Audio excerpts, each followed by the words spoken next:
Hello, everyone. Welcome to another episode of CDH Conversations. My name is Puleng Mothabeng. I am an associate in the Tax and Exchange Control Department, and today I am joined by Howmera Parak, who is a director in the Tax and Exchange Control Department.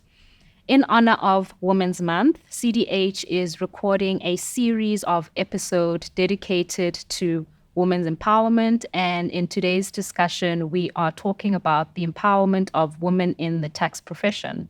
Hi, Howmera, how are you? I'm good. Yeah, good. I'm very excited to have this conversation with you. As well. To get started, I would like to hear about your journey in the tax profession. How did you get into it? Why did you choose a career in tax? And how has it been going? So, Puleng, I've been in practice for around 13 years now. And I initially, if I go all the way back to my studying days, I didn't want to. So my academic background is that I'm a lawyer. Okay. And I do practice tax exclusively, but I didn't know that I wanted to become a tax attorney. I, in fact, didn't know that I wanted to study law. But when I studied it, I thought I'd made the biggest mistake. And when I reached, I think it was for us in our final year, my tax elective, I was like, this is something that I could do, because I was much more logical and maths and science based, and I wasn't sure why I studied law. So when I was exposed to the elective, it's what I wanted to do. And in my early days, in fact, when I had done my articles, I had done much more litigation. I didn't do tax. Okay. But I think what frustrated me with litigation or problem solving for clients at the time that there's a problem was that you're not constantly working on creating or mitigating risk so that there is no problem.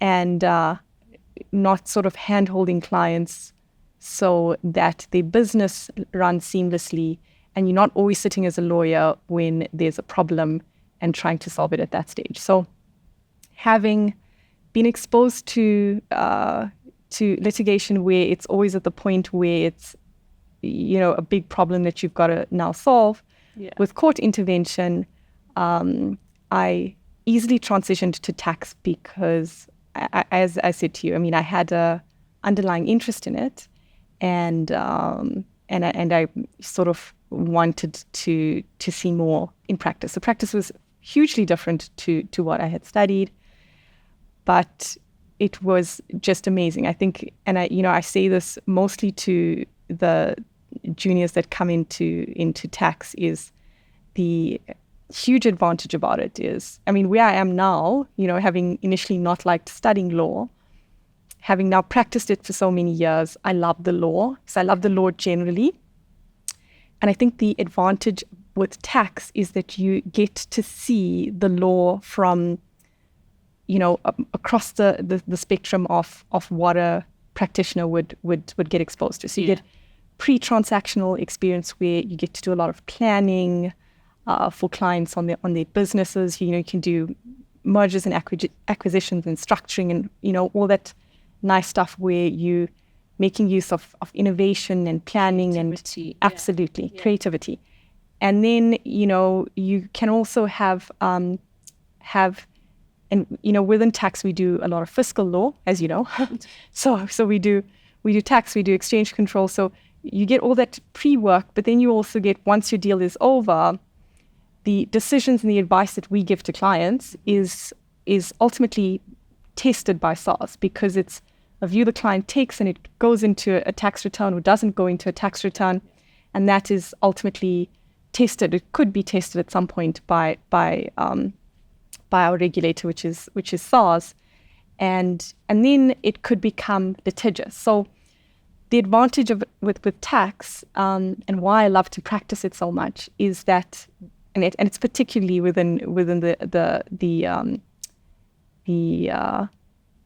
law firm environment, is that you get that full pre-transactional, post-transactional, and then litigation. So you still get to go to court, still get to be instrumental in changing the law. You still get to have that fight, because I love advocacy and litigious work as well.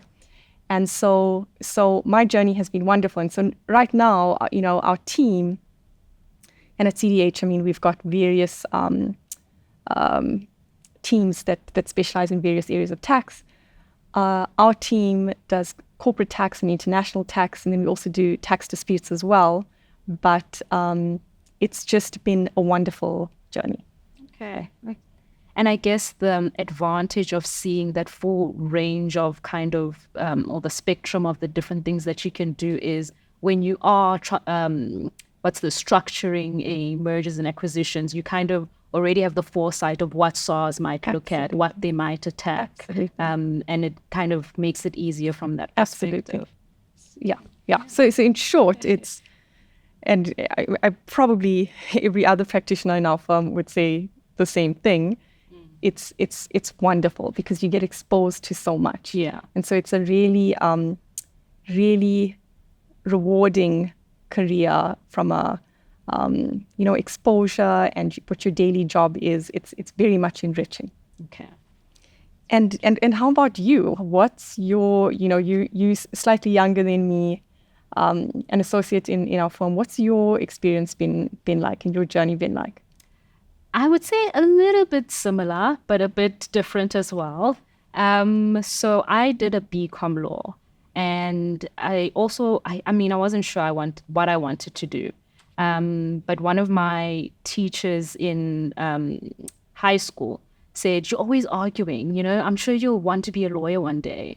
But I always had this idea that one day I'll be like a CFO of a company. So BCom law was like, okay, let's play it safe until we figure out what we want to do. But my interest in tax specifically was peaked in my second year when I had a subject which was BAL 200, which focused mainly on tax, but it was more from the commercial side. Okay. And from literally my first introduction into it, I really did enjoy it. I think I enjoyed spending time on it, especially in comparison with like my other legal modules. I could spend way more time, really being invested in it. So I would say that's when it peaked. And throughout my journey, or throughout the process of being a student, and as you've said, studying the theory and the practice is so completely different. But even as I got into being a candidate attorney and now being an associate, I've still really enjoyed the profession. And I think, like you say, the complexity of it, the variety, the diversity of it, no one day will ever be the same. Absolutely. No one transaction will ever be the same. So, also how it almost forces you to be like a lifelong student, how you continue. Oh, that's such a good point. And that's definitely one of the things I enjoy about it and what has kept me here.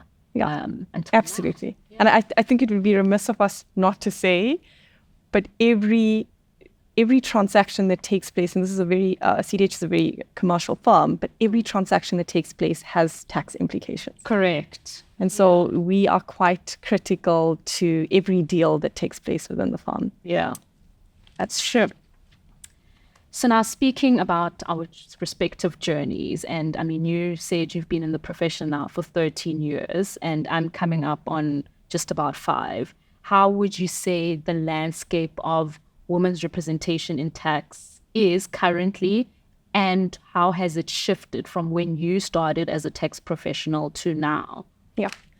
I remember when I was a trainee in tax, I remember listening to, I think, a UK PwC podcast where they said that tax is one of the consultancy streams that is most male, in fact, most white male dominated. Okay.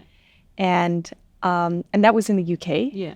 And I can attest to that, in my early days, I particularly saw it.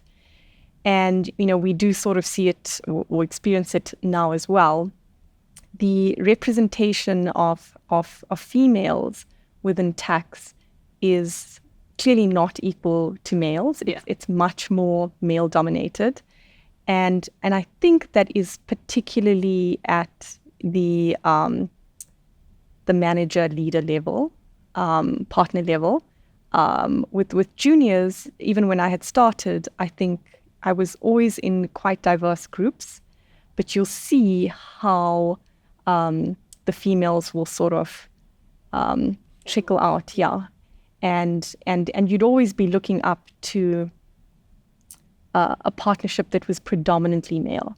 In fact, when I was a trainee, there were only 2 females that were in the partnership within our tax department, and it was one of the big 5 law firms. And when I looked up to them, I was, quite intrigued, because they also had very specific traits. They were not married, and they didn't have any children, which is actually me today. So I actually am. I've sort of perpetuated that, but in my head, I had it that was the only way to sort of equate to a man and to be accepted within the fold. Yeah. And so there's all these, and it may be completely self-created biases, that juniors tend to have, or that I just tend to have, having looked up at the partnership. What I can say, though, is, in addition to my hearing that podcast back in a few years ago, is that I have worked at an international law firm and an audit firm, and it's quite similar. And so it's not only a South African law firm thing that, it's representative of South Africa, but in international organizations and in audit firms as opposed to law firms, I've seen it as well. And it really, the problem is more at the partner level, or the lack of equality in gender. It's not really at the junior level. As I said, is when I came in, very diverse. But then it's as you approach partnership, how the females fall away. And it could be because of the demands of the of the profession. It could be biases as well. But just, sort of aesthetically and based on my experience, that's what it's been. It's been a very male-dominated profession. I mean, I must add, In our department, I am the only tax department. I am the only female partner. Yeah. So it is a problem, and it's something we must work at improving. We can't leave it there. I'm not sure what the issue really is. Okay. So, I mean, in asking what the barriers are in kind of advancing in a career in tax, I know you mentioned the biases, and you mentioned the demands of the job. Would you say those are the key barriers that are keeping women from really advancing in this career and staying with it? I think so. I think it's the demands of the job. And again, in the consulting environment, you're selling time.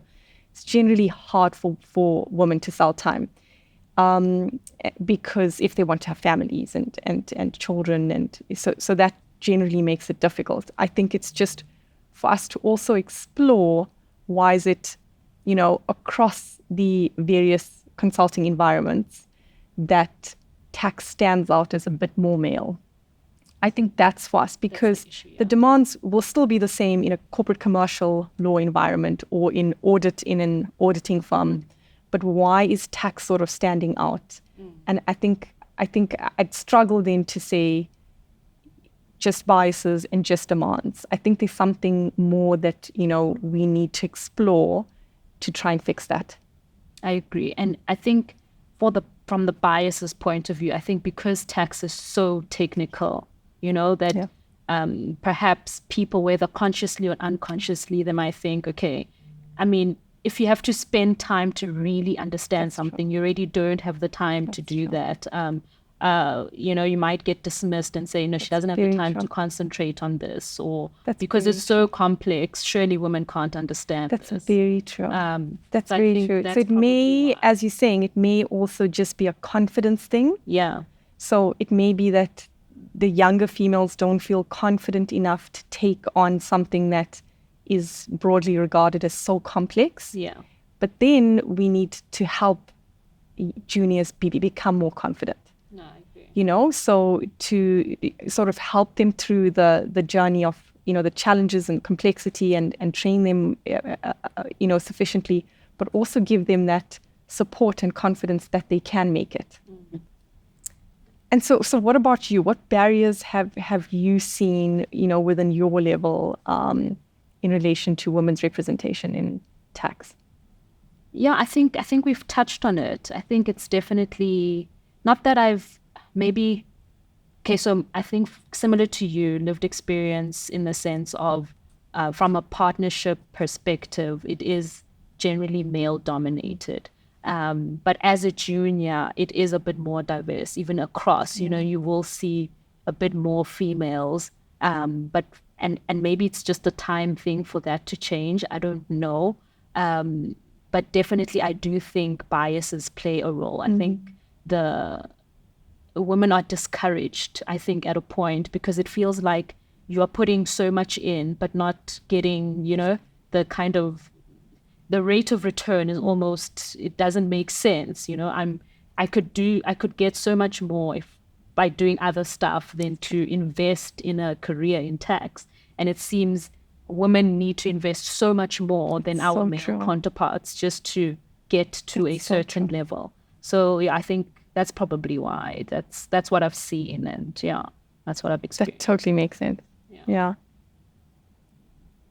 But from a changes perspective and from a policies perspective, I think then we probably need to start working on people's mindsets. And I think that's probably going to be the hardest change, because unless you're motivated to change, why would you, right? Correct. And I guess that's where the policies come in, where we have to force people to kind of bring about change. And I think from my perspective, I think the policies, although I don't have like any particular policy that I can recommend, I think the policies that we do kind of initiate need to provide women access. Yes.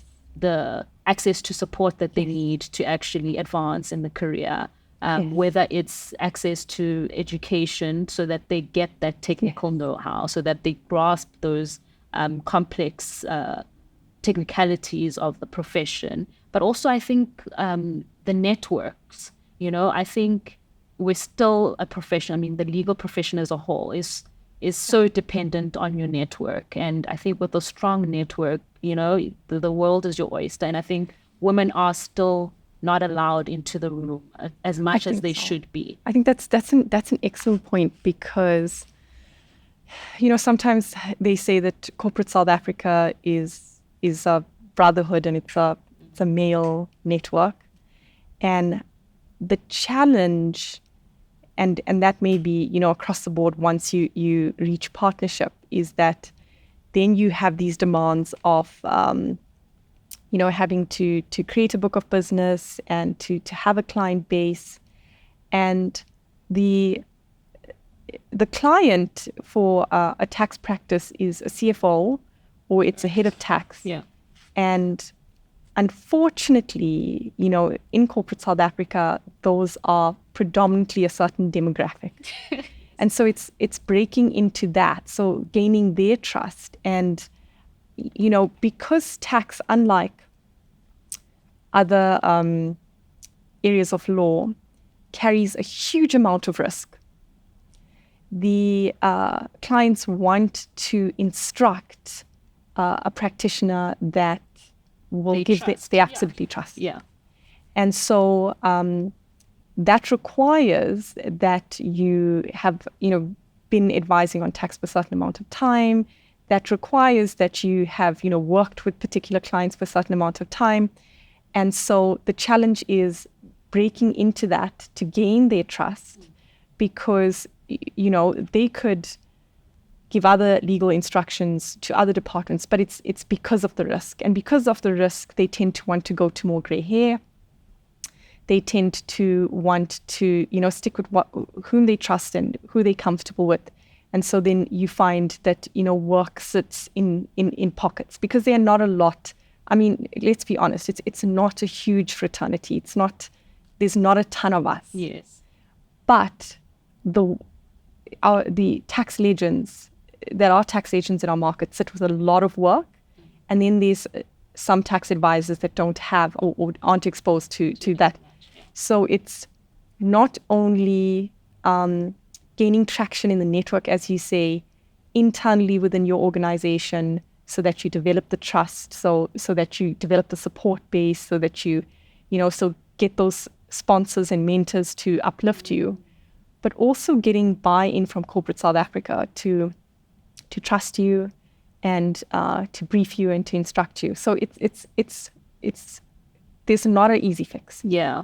And I liked what you said about the sponsorship and the mentorship, and I think it's very important. And just leading on that, are you aware of like any initiatives or like programs that are out there that are actually assisting women or supporting women in the tax profession? Yeah, I think so I know the South African Institute of Tax Practitioners has a few initiatives where they're trying to uplift female tax practitioners. There's also the WIN organization, but there's not enough. Yeah. And where you need structured policies and organizations that uplift women within tax is in their respective tax advisory firms. Yeah. Because they need that sort of groundwork from their institute. Do you know what I mean? So I think the starting point is for you and I to solve and create policies and initiatives within our organization before we place reliance on these external organizations. These external initiatives are wonderful and you and I are part of them, but I'm not sure it's really solving the issues at home. The issues at home. Very good. Yeah. Yeah. Okay. What I know you're part of some organizations as well. Do you want to speak to? Yes. So I'm part of YIN, which is the Young IFA Network. So it's more of developing, and that's what we're trying to do, to kind of assist you to build that network while you're at a junior level, It does speak to the technical part of the tax. So we do have events where we will do panel discussions on some more topical things, but I think it's more of a networking opportunity to kind of build a network within each other, because I think a career in tax you can build a long career in tax, right? And starting at the beginning, the people that start with you now might be people that go into and become your clients and become in-house counsels and people that give you those briefing instructions. So that's what the network kind of tries to do, to get you in touch with those people and network. Yeah. Have I fun. was speaking about that. There's not a lot of female advocates that specialize in tax. I've noticed that. There's a shortage of that. We don't have a lot of female advocates to brief. So there's also a gap there. I also I know that SARS and National Treasury also have initiatives, sort of diversity and inclusion internal initiatives to uplift females within their organizations, and you're seeing females sitting in key roles, within our regulating authorities, which I think is great. Yes. And you're also starting to see heads of tax that are female within law firms, within your top 4 audit firms. So I think that's great, because I think change can only happen at a leadership level. And so by getting getting females in those key positions, as opposed to just sort of account holders or practitioners within a department, that is going to allow a lot of change. I agree. No, I totally agree. What is your vision for the future of women's empowerment in the tax profession in South Africa? Interesting question. I think my vision is, and I think this touches on something that you said earlier. I think just recognizing the inherent power that women bring and the fact that they bring a unique perspective. I think my vision kind of is like where we're no longer telling women that you need to work harder to create a successful career, right? I mean, we've already spoken that a lot of the times women probably don't have as much time at their disposal as our male counterparts do, especially if you want to be a wife and a mother and, you want to have a balanced lifestyle. So my vision is where we are allowing women to recognize that, listen, I bring a unique perspective. I, I can build a career in a different way. I don't have to do it how it's always been done, where we are encouraging women to basically shatter the status quo and letting them know, listen, there are multiple pathways to success. You don't have to do it the way it's always been done to advance in the career. And I think that will probably encourage women to stay and be like, okay, I don't have to do it how I've seen it. I can try and think outside of the box. How can I be successful in this career? I mean, I love that you say that, because I think I'm an example of a person who didn't do that. I saw that the typical tax partner, the sort of the prototype of a typical tax partner, which was dedicate your heart and soul to practice, and don't have children, don't have families, but you've done it differently. Yeah. How have you coped? Because at an associate level, it's even harder because you're working at proving yourself. Your workload is much more. How have you done it with a family and with your boy? How have you sort of navigated that? Yeah. And having seen, looking to your partnership predominantly male, the female doesn't have a family. How have you gotten the confidence to stand your ground and say, this is who I am, I'm going to do it differently, and I'm going to inspire juniors, females, to do it differently? I think you said it right. You need to know who you are and you need to understand why you're doing it, right? I mean, it hasn't been easy, I'm not going to lie, because, I mean, it is difficult. Although they say there's no set timelines when you should achieve things. I mean, we all look to our peers and be like, hey, they've done it in 6 years. I need to do it in 6 years. But I think in speaking to my vision, you kind of have to change your perspective and be comfortable that, okay, I am taking a different path. And you need to be comfortable with taking a different path and knowing that it's going to look different. That, okay, I might not make the millions now or in 6 years as my peers might, but it's going to come, or I just need to take this path and I need to know why I'm taking this path. And I think that kind of fuels it to kind of recognize, I want to be here. I want to pursue a career in tax, but I don't want to do it how it's always been done, because it's probably not as sustainable in the long run. So I think just being comfortable with the idea and knowing, kind of seeing your end vision or end goal, Correct. You know what I mean? That kind of helps to kind of motivate you on the way. Yeah, I mean, I agree completely with that. And I think I must just add that tax is such, not only is it rewarding from a learning and, practice perspective, it's a highly rewarding career, but financially it's also very rewarding. So, if you work really hard and you do really well at it, it's a good and it's a financially rewarding career, and it is so versatile as a profession if you were to go overseas and practice, because a lot of our principles are very similar. I've had experience working offshore, and tax is such a versatile career, so it's worth it. And on that point, maybe just to wrap up, what advice would you give young professionals that are considering a career in tax? I think it's just to go back to what you said. I think the most important thing, and I see where, the juniors that work in my team struggle, is